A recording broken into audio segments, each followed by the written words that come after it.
All right, so I want to show you guys this little colored pencil technique that I do with my students. The point of this technique is to give the look of colored pencil, you can kind of see it right here, to give the look of colored pencil with more speed. So what I've got here, just real quick in the red area on this picture, so I've got Prismacolor 924, crimson red. I got an old school Prismacolor 331. This is a kind of a wine burgundy color. I've got a black, which is PC 935, I think, something like that. And then I've got PC 938, which is white.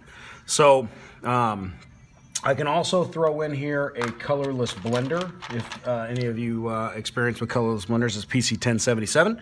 I don't know, while I sharpen, I don't know how much of the colorless blender I'm going to use. It's all going to depend on the way that this looks. So when I look at this part of Harley Quinn's hat, you can see I went through and I did this technique here. When I look here, you can tell really there's a big difference between the way that this looks and the way that this looks down here. So this is just taking a red and a burgundy color from a Crayola 50 count box, just a red and a burgundy, and going over this, just filling it in basic coloring, but trying to add a little bit of depth and dimension to my color. Now what I'm trying to do with my Prismacolors is I am going to now soften the edges here, and I'm going to try to make this look as nice as I can get it to look. The goal eventually is to try to make this look kind of like a painting. So anyway, here it is. So I've got my light and my dark. We're just going to do this leg right here. I might, if it gets good to us, I might get in here. But right now I'm going to do the knee and I'm going to do her lower leg. So what I'm going to do is I am going to take a little bit of the 331, which is the wine color, and I'm going to put that into this area, into the lighter of the shadows. So not in the black, but in the lighter of the shadows. And I'm just going to bring this up with a very simple gradient. I'm not really going to go over a whole lot of what a gradient is here. If you guys, are still learning a lot about what this is, drawing and things like that. I'm gonna do some videos on gradients and what those are and what that looks like and why and all of that. But right now this is just assuming that you're up to par at this point. So I'm going to go ahead and throw on a darker value here, getting lighter as I get towards the center. So now I'm going to put that guy away and I'm going to go to 924, which is a red. I'm going to get a quick sharpen on this. Very quick, but you'll notice I don't have a tip on that. I think you can see it there. No tip. The tips just break off. So I like to keep kind of a dull but exposed lead. Okay, so now I'm going to get in here and I'm going to go in and I'm going to go through the process now of blending that down. Now, I've had students ask me, well, if you're just going to go over this whole thing with colored pencil, why don't you just do colored pencil and skip over the marker? Well, the reason is this. One of the things, I'm pressing really hard, by the way, as a side note. Let's take an aside here. I'm pressing really hard to get this to blend out, okay? So one of the reasons, though, that I do this is speed. If I'm just going to do a colored pencil picture, that's fine. I'll just do a colored pencil picture, okay? But if I'm trying to just get something real quick done and knocked out where it looks real good, I'll put the marker down first, because when you work on a picture like this, a colored pencil, if I don't press super duper hard, and even when I do sometimes, the white is going to shine through. Well, if I don't want that color to take on a pinkish look, I really want to have a true red in there or green or whatever color it is, then I need to make sure that I dye the paper down. So I'm dyeing the paper red so that what shows through in the areas where I don't have perfect coloring, what shows through is red, not white. So by doing this, I'm dyeing the paper down to the basic color I want it to be. Then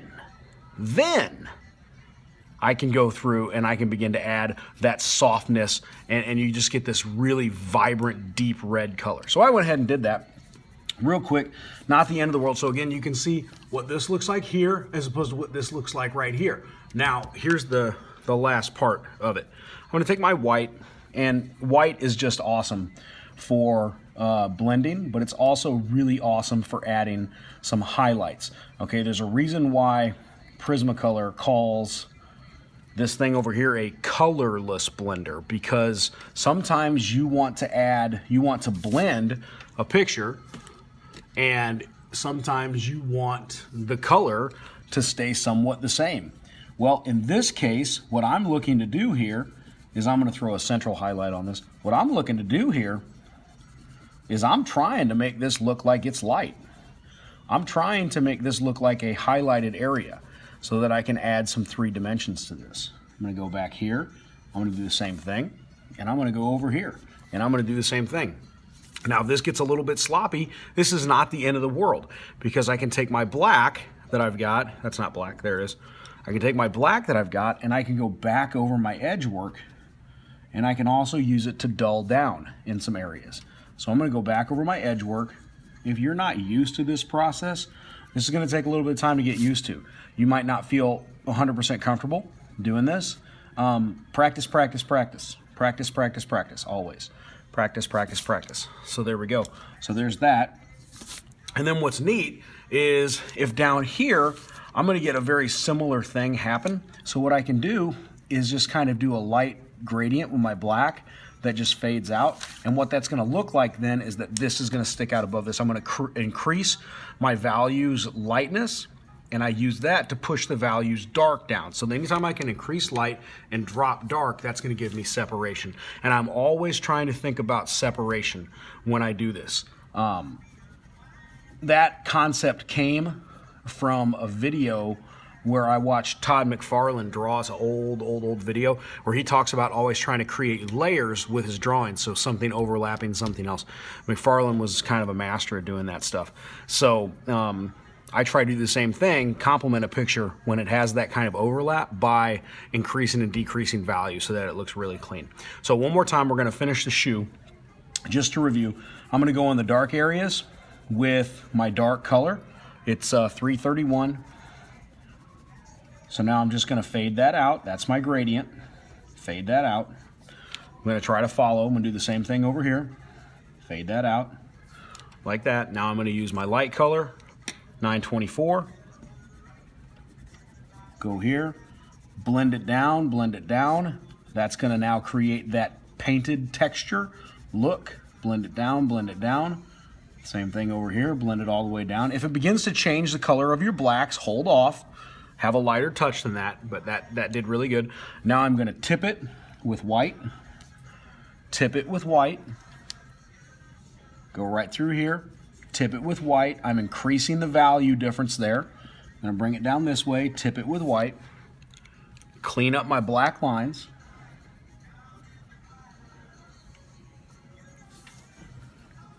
And then, of course, I'm going to go back in now and do what I just talked about, which is I'm going to go through and I'm going to begin to look at areas that might need separation like that. Now, in a picture like this where you've got a ton of almost, I wouldn't say cartoony, but a lot of graphic outlines and black heavy lines, going over it, you know, is not going to be a huge deal, okay? You can make those lines as heavy as you want because it's obviously a graphic image where it's partly realistic and partly cartoony.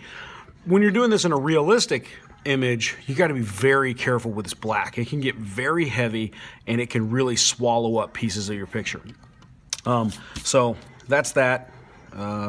You can work your way around. I'm going to take a picture of this when I'm done with it so you can see kind of a before and an after of where this is at and where it's eventually going to go.